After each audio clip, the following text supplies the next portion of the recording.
Hey guys, it's Amanda, and right now we're going to focus on the distinctive sounds of the ED. The ED is used with regular past verbs. Do you guys know how many ED sounds there are? What I want you guys to do is read these 3 words out loud and try to decide what the ED sounds are. So, for the first one, we have visited. The second one, we have worked. And the third one, we have stayed.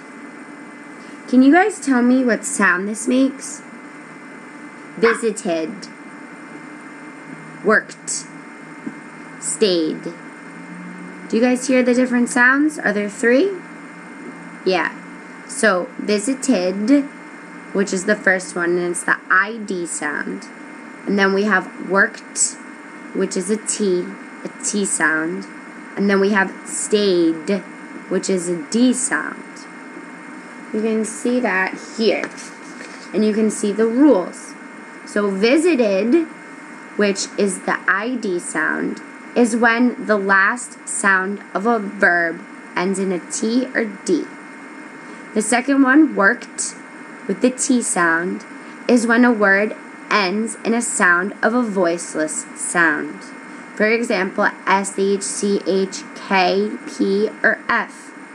And the third is stayed, the D, the voiced sound of L, V, N, B, or vowel sounds, for example. Alright, so what I want you guys now to do is look at these words and write down if you think they end in the id, the T, or the D sound. So the first one we have is allow. The second one we have is guess. The third, decided. The fourth, wait. The fifth, miss. The sixth, love. 7, wash. 8, cry. 9, visit. And 10, watch.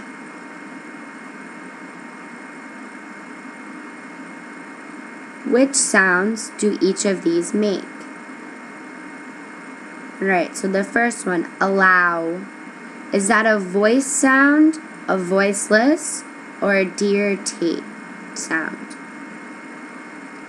The correct pronunciation is allowed.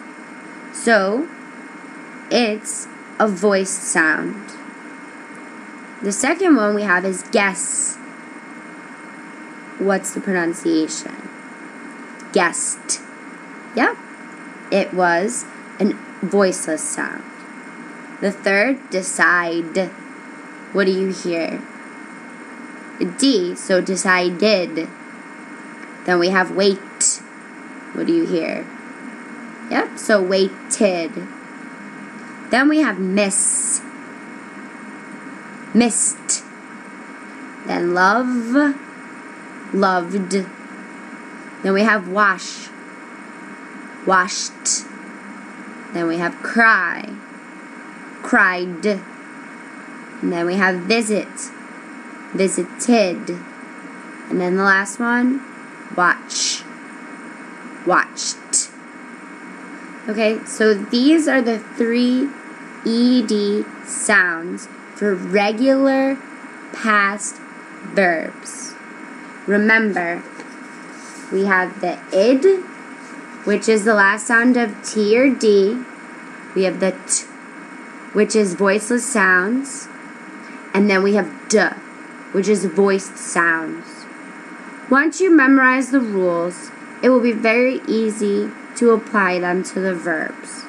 Just remember that the pronunciation of the ED sound is really important and helps foreigners or native language English speakers understand you better. I hope this helps. Bye.